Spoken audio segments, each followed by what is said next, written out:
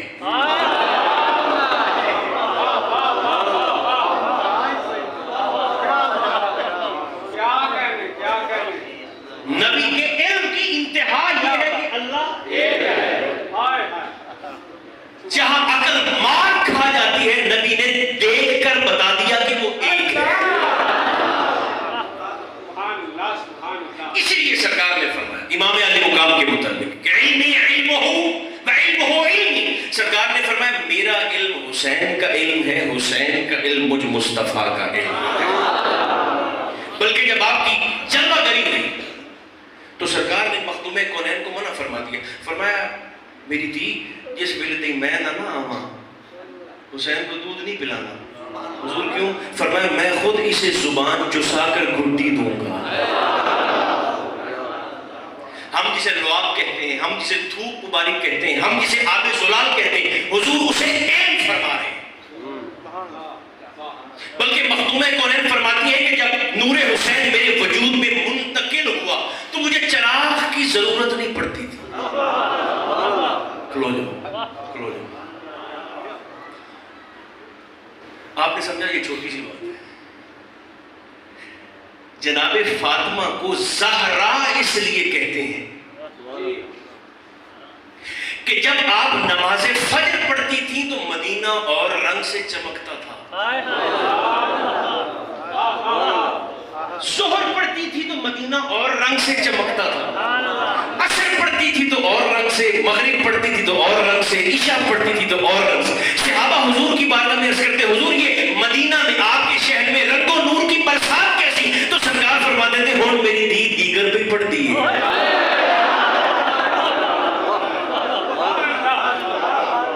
اب میری بیٹی عشاء پڑھ رہی ہے.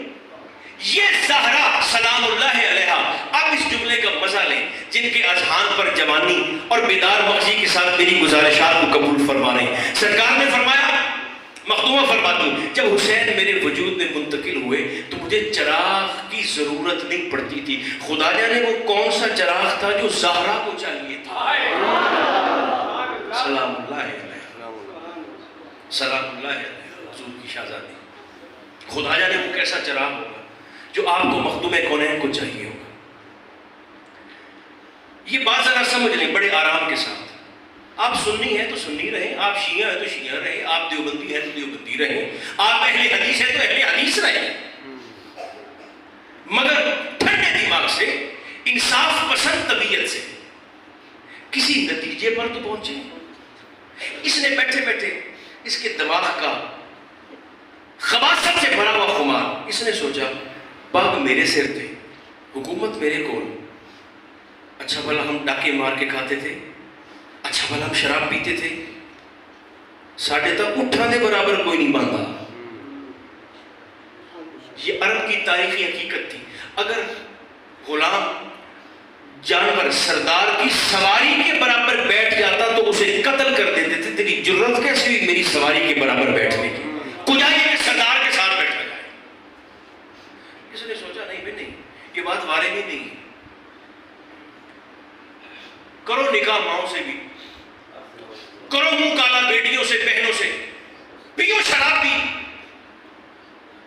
اس کی یہ خبیثانہ باتیں شام سے سفر کرتی کرتی جب پہنچی نا مدینہ منورہ میں، علی کی بیٹی مسلح پر بیٹھی ہوئی تڑپ اٹھی۔